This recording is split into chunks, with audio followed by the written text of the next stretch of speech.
dunia, termasuk kami semua yang ada sore ini. Kami bersyukur sampai hari ini, bahkan sampai detik ini, kasih-Mu tetap ada di dalam hidup kami.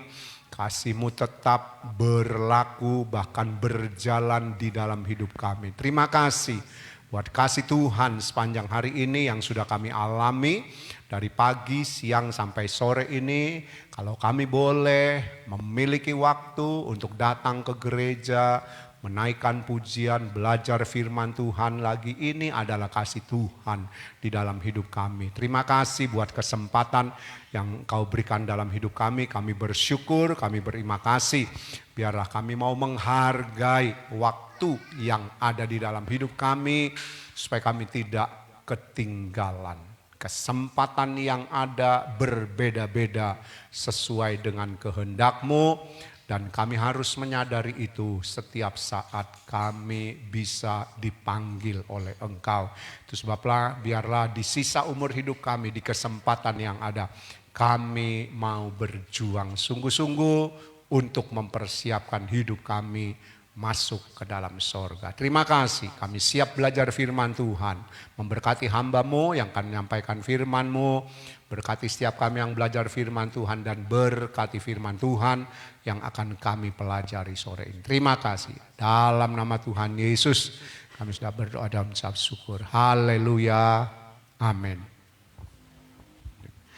Terima kasih buat kebaikan Tuhan tentunya sampai sore ini ya saudara. Sebelum kita belajar firman Tuhan lagi, kita mau ucapkan dulu Matius pasal 7 ayat 21 yang jadi tema sepanjang tahun dalam hidup kita.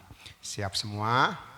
Yuk kita ucapkan dulu ya, Matius pasal 7 ayat 21, tema sepanjang tahun untuk kita. Siap? Kita ucapkan dengan sungguh-sungguh ya.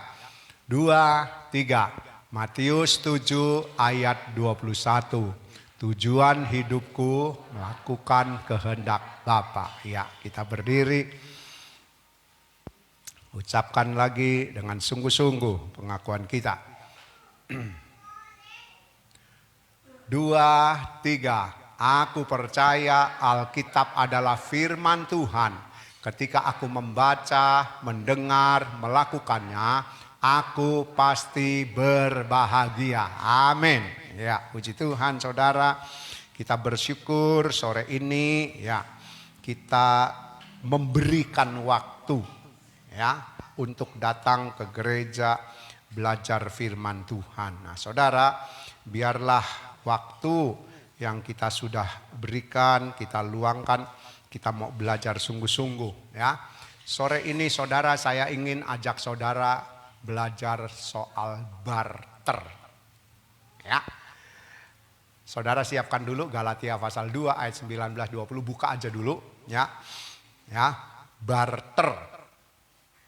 Siapkan Galatia 2 ayat 19 dan 20, nanti kita akan baca sama-sama. Nah, saya udah dapat Galatia 2 ayat 19 dan 20. Udah ya, udah dicatat. Nah, barter, saudara, kita sering mendengar istilah barter, ya, atau pertukaran, atau kalau bahasa di sini purup, ya, betul ya, purup ya, ijol, nah orang Jawa bilang. Nah, barter ini saudara ternyata dari kamus bahasa Indonesia mempunyai arti perdagangan saling bertukar barang. Ya, jadi misalnya Minggus dengan saya berdagang. Ya, Minggus punya produk yang dia mau tawarkan, saya punya produk yang saya mau tawarkan kepada Minggus. Nah, ketika saya dengan Minggus ingin berdagang, Minggus tawarkan barang sama saya juga tawarkan barang sama Minggus. Nah, itu namanya barter. Tapi tentu saja saudara, barter ini bisa terjadi kalau ada kesepakatan. Ya, kalau nggak sepakat saudara, ini tidak akan terjadi. Ya, perdagangan ini paling ya sepihak, tidak ada pertukaran barang atau tidak saling bertukar barang yang dijual. Jadi kita lihat barter adalah perdagangan saling bertukar barang. Nah, saudara, kesimpulannya ya saudara, bahwa mau masuk sorga harus berani barter. Nah, kita tahu standar kita masuk sorga bukan jadi orang yang pergi ke gereja. Bukan katanya jadi orang Kristen. Karena kita tahu Kristen bukan agama. Kristen adalah jalan hidup yang kita harus tunjukkan bahwa kita pengikut Tuhan Yesus. Ya, jadi kita harus tahu itu. Kristen bukan agama. Kristen adalah jalan hidup kita yang kita tunjukkan kepada dunia, yaitu jalan hidupnya Tuhan Yesus yang kita peragakan, yang kita lakukan di dalam hidup kita. Nah, jadi saudara, kalau kita punya tema sepanjang tahun, tujuan hidupku adalah melakukan kehendak Bapa. Tujuannya untuk apa? Untuk kita sampai di sorga. Karena Matius 7 ayat 21 dengan jelas berkata, Tuhan Yesus sendiri yang berkata, bukan setiap orang yang berseru kepadaku, kepada Tuhan Yesus, Tuhan, Tuhan, Tuhan, akan masuk ke dalam kerajaan sorga. Tetapi mereka yang melakukan kehendak Bapakku yang di sorga. Dan kita semua tahu contoh satu-satunya, teladan satu-satunya yang kita bisa ikuti, yang kita bisa teladani di dunia ini cuma Tuhan Yesus. Ya, kita sudah berulang kali belajar. Jangan saudara mencontoh, mengikuti, meneladani pendeta, siapapun pendetanya.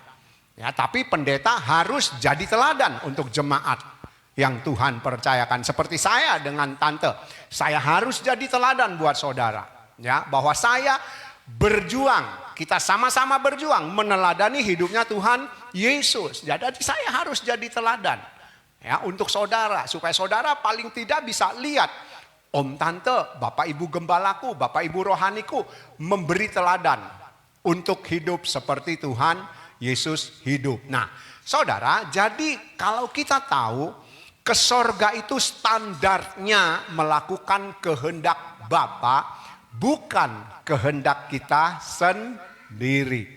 Jadi sekali lagi kesimpulannya, kalau saudara dan saya mau ke sorga, kita harus berani barter, adakan pertukaran. Ya, pertukaran. Tentu saja pertukaran antara kehendak kita dengan kehendak Bapa. Ya, Bapa mau kita hidup menurut kehendak Bapa. Dan kita harus menukar kehendak diri kita sendiri untuk menjadi kehendak Bapa di dalam hidup kita. Ya, itu barter, pertukaran atau puruk ijol yang Tuhan minta dari hidup kita. Kalau kita tidak mau, sudah, kita tidak akan sampai sorga. Nah, sekarang kita buka Galatia pasal 2 ya. Saudara sudah buka tentunya.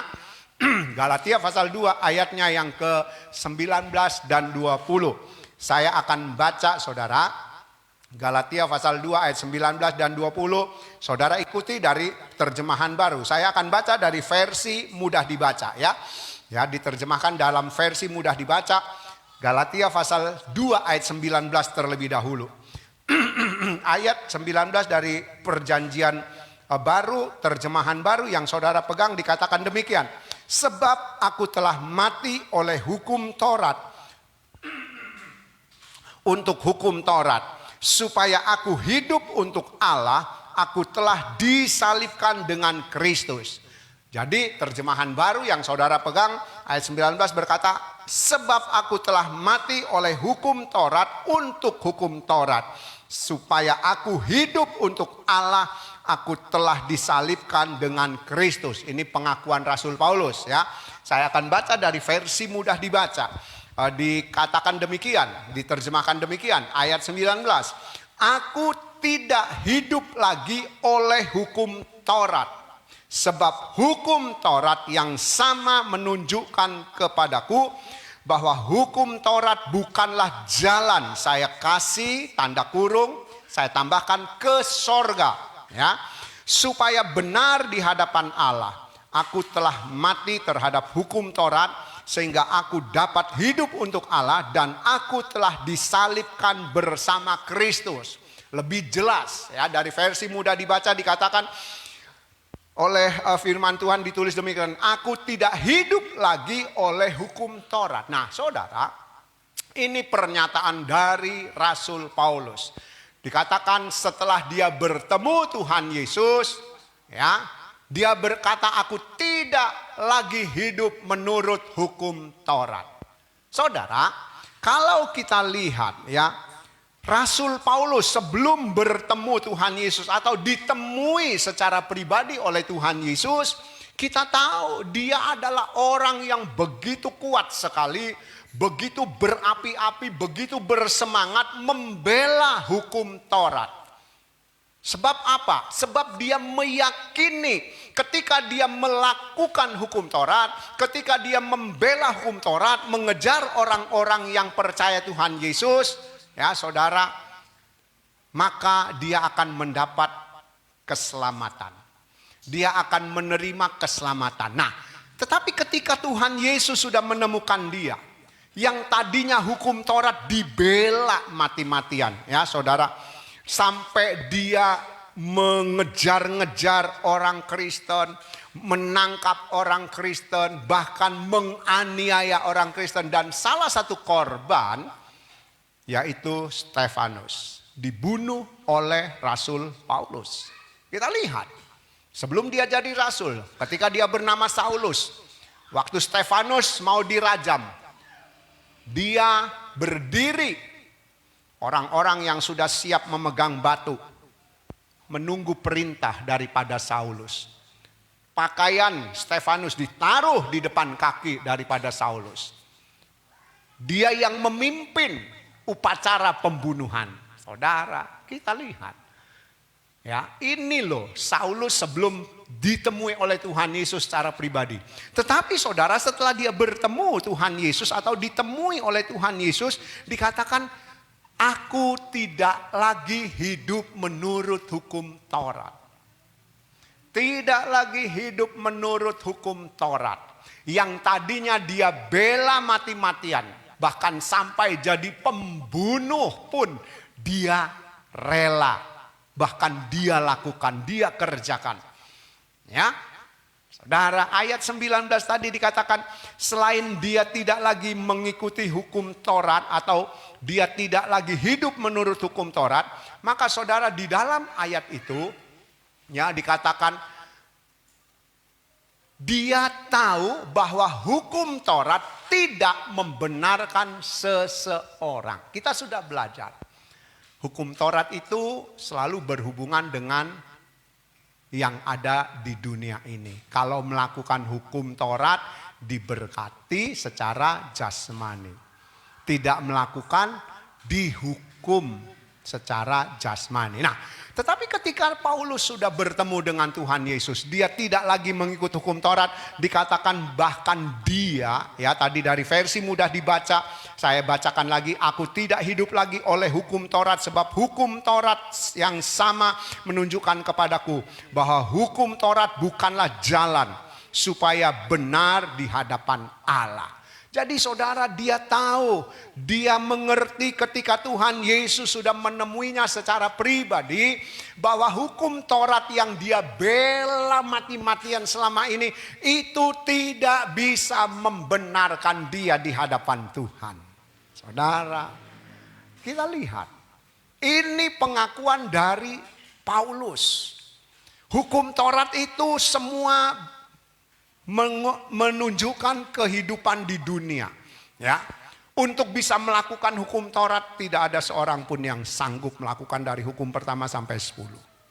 Hanya Tuhan Yesus yang menjadi penggenap hukum Taurat. Sebab hukum Taurat yang 10 itu saudara, 9 dilakukan, 1 tidak gagal, batal, ya. Nah, jadi kita lihat Dia sadar, Rasul Paulus sadar bahwa hukum Taurat itu tidak bisa membenarkan seseorang. Orang yang mau melakukan hukum Taurat itu saudara tidak akan pernah bisa melakukannya dengan penuh. Ya saudara, ketika dia satu melanggar, semua yang dia lakukan dihapus. Berarti tidak sukses, gagal di hadapan Tuhan. Saudara, kita lihat. Setelah itu saudara, dikatakan dia tahu bahwa seseorang itu tidak dibenarkan di hadapan Tuhan dengan melakukan hukum Taurat. Karena Rasul Paulus tahu orang yang dibenarkan itu adalah orang yang hidup melakukan kehendak Bapa di dalam hidupnya. Di dalam perjalanan hidupnya, di dalam tingkah lakunya, di dalam seluruh aspek hidupnya. Orang dibenarkan dengan meneladani hidupnya Tuhan Yesus, melakukan kehendak Bapa.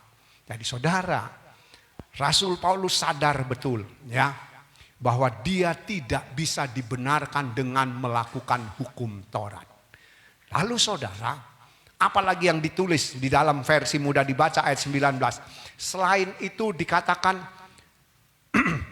aku melepaskannya, ya. Dikatakan dia sudah tidak lagi melakukan hukum Taurat sebab hukum Taurat bukanlah jalan supaya benar di hadapan Allah.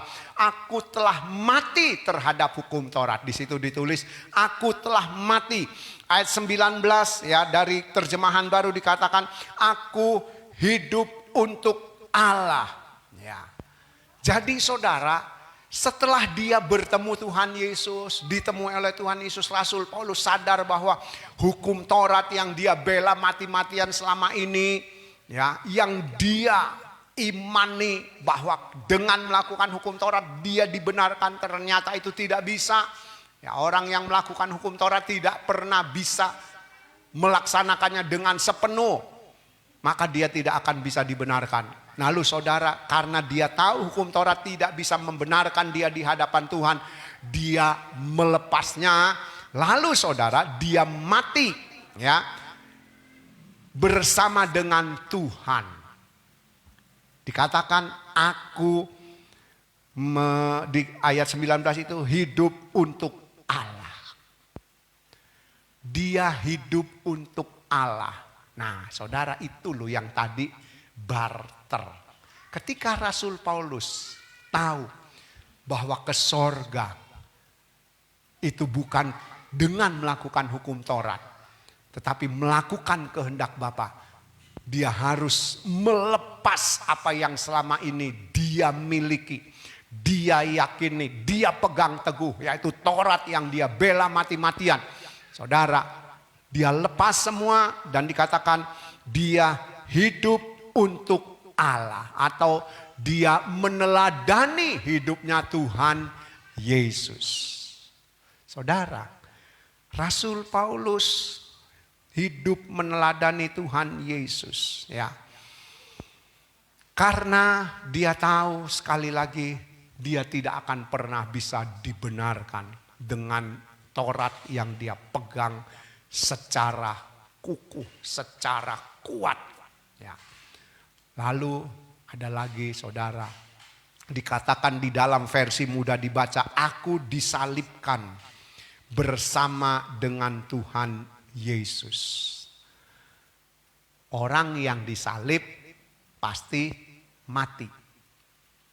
Ya, pasti mati. Nah jadi saudara, ketika Paulus mau hidup seperti Tuhan Yesus atau hidup untuk Allah, maka dia harus disalibkan bersama dengan Tuhan Yesus. Kalau enggak saudara, enggak bisa. Paulus sadar betul, Paulus mengerti setelah dia ditemui oleh Tuhan Yesus, kalau dia tidak mati disalibkan bersama dengan Tuhan Yesus, maka saudara, dia tidak bisa hidup untuk Allah. Ya. Jadi saudara, ada barter. barter yang harus diadakan. Termasuk kita. Ya, nanti kita akan lihat terus. Ya, saya ingin ajak saudara lihat dulu ini. Ya, jadi disalibkan bersama Tuhan Yesus artinya Paulus rela mati. Mati bukan tubuhnya tentunya. Mati keinginannya. Mati apa yang dia miliki selama ini. Mati kesukaannya. Mati apa yang dia yakini selama ini yang dia pikir benar. Padahal tidak benar. Ya, dia harus matikan itu. Dia harus salibkan. Ya, saya ingin ajak saudara baca 1 Korintus 4 ayat 15-16. 1 Korintus pasal 4 ayat 15 dan ayatnya yang ke-16.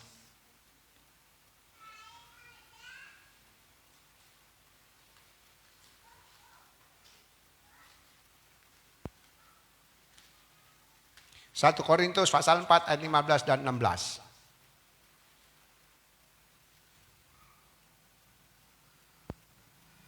Satu Korintus pasal 4 ayat 15 dan ayatnya yang ke-16. Ya, demikian firman Tuhan.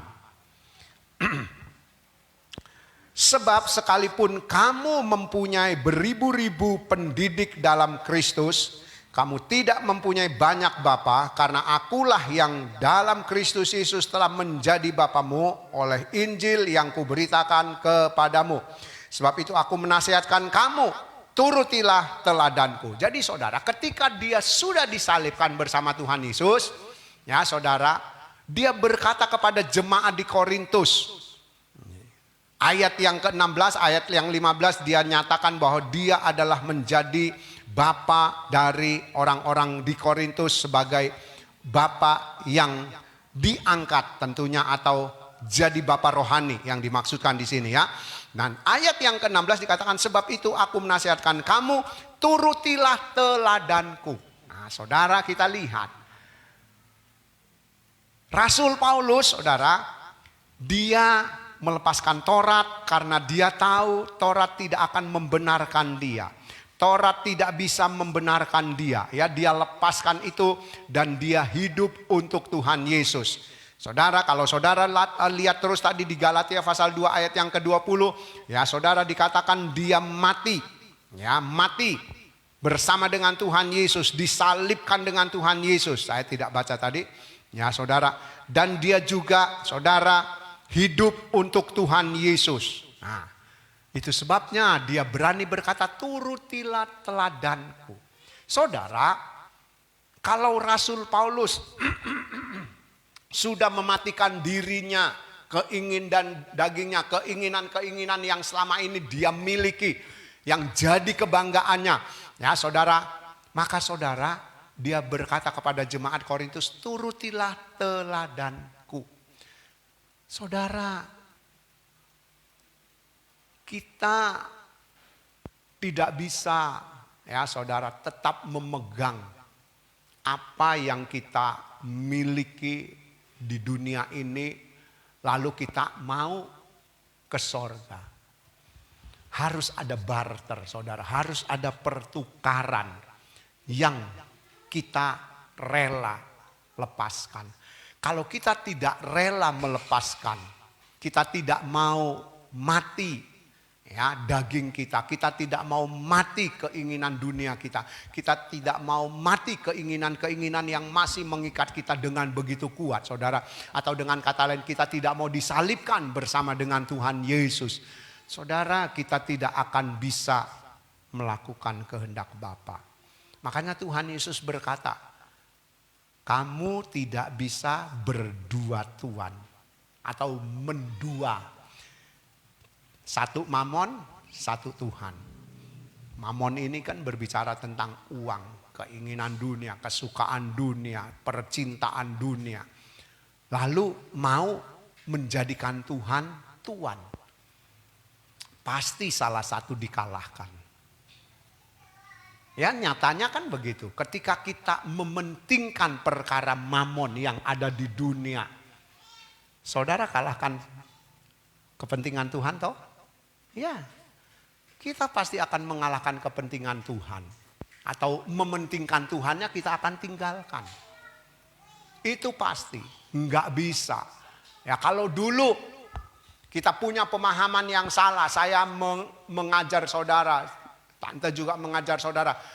Ikut Tuhan itu harus seimbang. Enggak. Dulu harus seimbang. Sekarang enggak. Harus Tuhan 100%. Kalau enggak bisa melakukan kehendak Bapa. Ya saudara, kalau seimbang berarti kita mencintai dunia juga mau mencintai Tuhan. Enggak bisa. Enggak bisa. Tuhan Yesus sudah memberi teladan pada kita. Walaupun dia anak, dikatakan dia belajar taat kepada Bapa. Lewat penderitaan sampai mati di kayu salib. Saudara, kita harus mati kedagingan kita, keinginan dunia kita, kesukaan dunia kita. Bukan berarti saudara tidak bisa menikmatinya. Yang tidak boleh itu Tuhan tidak mau, tidak senang kalau saudara dan saya terikat dengan dunia ini. Ingat Matius pasal 6? Di mana hartamu berada, di situ hatimu berada. Sudah saudara, kita mau berkata enggak, hatiku ada sama Tuhan, bohong. Termasuk saya. Ya, saya juga masih berjuang. Ayo kita berjuang. Saudara, kalau kita punya hati tidak ada di sorga, kita tidak akan rindu sorga. Kita tidak bakal mau ke sorga. Karena dunia ini mengikat kita saudara. Dunia mengikat kita. Dunia menjerat kita ya. Saudara kan sudah dengar. Bahwa ketika kita punya hati syarat dengan keinginan dunia. Kesukaan dunia, kemabukan dunia, pesta pora, hal-hal yang ada di dunia. Maka dikatakan ketika Tuhan Yesus datang, kita tidak bisa lepas. Karena itu sudah menjerat hidup kita. Jerat kan saudara sudah tahu, tali yang bisa diikat, kendor kencang. Ketika kita sudah terjerat, kita baru sadar kita mau melepaskannya. Semakin kita bergerak, itu semakin keras mengikat kita. Itu semakin kuat mengikat kita. Dan kita sudah nggak bisa apa-apa. Kita sudah nggak bisa. Penyesalan akhirnya baru datang. Ya, penyesalan akhirnya muncul. Iya Tuhan, kenapa kok aku nggak memanfaatkan apa yang Tuhan berikan kepadaku selama ini. Kesempatan yang ada. Ya saudara, kita lihat. Rasul Paulus disalibkan bersama dengan Tuhan Yesus. Ya, itu sebabnya saudara, dia berani berkata kepada jemaat di Korintus, teladanilah hidupku. Teladanilah hidupku. Nah, saudara, lalu kalau saudara terus ikuti di Galatia pasal 2 ayat yang ke-20 itu, ya, dikatakan, dan aku hidup untuk Kristus. Atau Kristus hidup di dalamku. Ketika dia tahu, dia sadar Taurat yang dia selama ini bela tidak membuat dia benar di hadapan Tuhan, tidak membuat dia masuk sorga, dia lepaskan itu, lalu dia mati bersama dengan Tuhan, dia rela meninggalkan apa yang dia miliki, dia tukar dengan hidupnya Tuhan Yesus, saudara, maka saudara barulah dia bisa hidup bersama dengan Tuhan atau Tuhan hidup di dalam hidupnya. Saudara, kita baca satu ayat. Filipi pasal 1 ayat 21. Yuk, kita baca ya ayat ini ya. Filipi pasal 1 ayat 21. Kita melihat keteladanan Rasul Paulus yang sudah meneladani hidupnya Tuhan Yesus. Tetapi tentu saja itu saudara yang dilihat oleh jemaat-jemaat di Asia, yang dia rintis, yang dia ajarkan kebenaran firman Tuhan. Rasul Paulus berkata kepada mereka, ikutilah teladanku. Kalau sekarang saudara kita ikuti teladannya Tuhan Yesus, ya. Jangan ikuti teladan siapa-siapa. Ya. Saya harus jadi contoh buat saudara. Tapi saudara jangan mencontoh saya. Contohlah Tuhan Yesus. Ya, maksudnya saya harus menjadi contoh bahwa saya meneladani hidup Tuhan Yesus. Tapi saudara pun harus melihat Tuhan Yesus sebagai teladan satu-satunya dalam hidup saudara, ya. Kita lihat Filipi pasal 1 ayat 21. Dapat semua ya. Kita akan baca sama-sama, yuk. Kita baca sama-sama ayat 21. 2, 3. Karena bagiku hidup adalah Kristus dan mati adalah keuntungan. Setelah Rasul Paulus bertemu dengan Tuhan, ditemui oleh Tuhan, dia sadar betul bahwa ada harga yang harus dia bayar. Ada barter yang harus dia rela tinggalkan, yaitu kehidupannya yang selama ini dia miliki, kebanggaannya. Nanti kita akan lihat di Kamis depan ya, apa saja yang menjadi kebanggaan Rasul Paulus. Saudara, itu harus dia tukar dengan hidupnya Tuhan Yesus yang dia teladani, yang dia hidupi. Makanya Tuhan Yesus hidup di dalam dia hidup di dalam Tuhan Yesus. Ayat ini begitu jelas. Karena bagiku hidup adalah Kristus. Ya, mati adalah keuntungan. Saudara, ketika Paulus bisa mematikan keinginan dia secara pribadi atau keinginan pribadinya, lalu hidupnya Tuhan yang dia kenakan di dalam hidupnya, dia teladani Tuhan Yesus, dia praktekkan hidupnya Tuhan Yesus, maka saudara, dia berkata, kalau aku hidup untuk Kristus. Saudara, enggak gampang kalau kita enggak mau berjuang. Kalau kita enggak mau mati-matian membuat hidup kita menjadi seperti Tuhan Yesus atau meneladani hidupnya Tuhan Yesus, kita tidak mungkin bisa berkata, kalau aku hidup untuk Kristus. Nyatanya kita masih hidup untuk diri kita sendiri. Ya apa ya? Ya.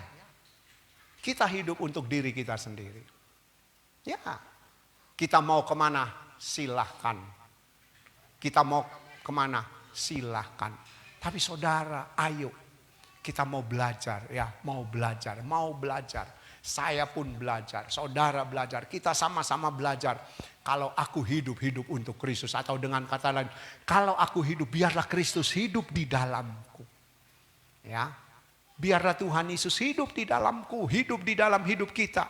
Saudara, lalu saudara, di dalam Galatia pasal 2 tadi, ketika Rasul Paulus berkata, aku hidup untuk Kristus, ya saudara, maka dikatakan Galatia pasal 2 ayat 20 tadi, saudara, dari versi mudah dibaca, saudara, ada kata-kata yang diucapkan seperti ini, ya, ayat yang ke-20.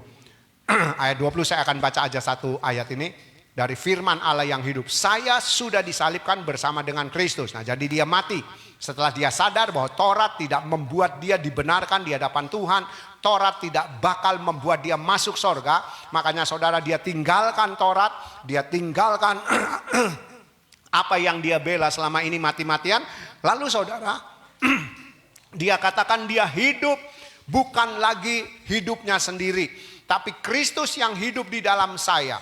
Sedangkan hidup yang sekarang saya miliki dalam tubuh saya adalah hasil iman saya kepada Anak Allah. Nah, jadi saudara, setelah dia mati bersama dengan Tuhan, menyalibkan keinginan daging, dikatakan dia hidup sekarang, saudara, itu adalah hasil imannya kepada Tuhan Yesus.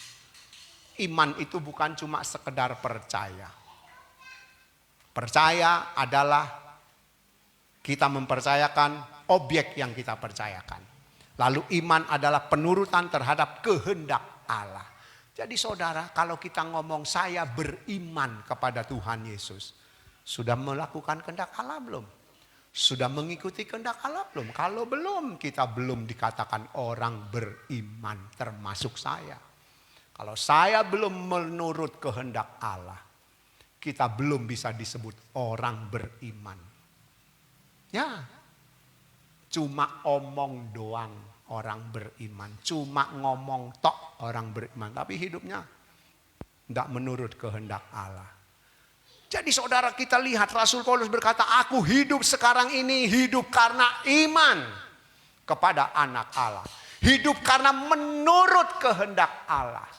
Ya saudara, kita lihat. Rasul Paulus dia berani tinggalkan semua. Dia berani tukar apa yang dia miliki dengan hidupnya Tuhan Yesus. Lalu dia hidup bersama Tuhan. Tuhan hidup di dalam hidupnya. Ya saudara, dan dia hidup untuk Allah. Ya, saudara, ada lagi enggak? Oh, ya saudara, dia hidup untuk Allah karena saudara, dia hidup karena iman.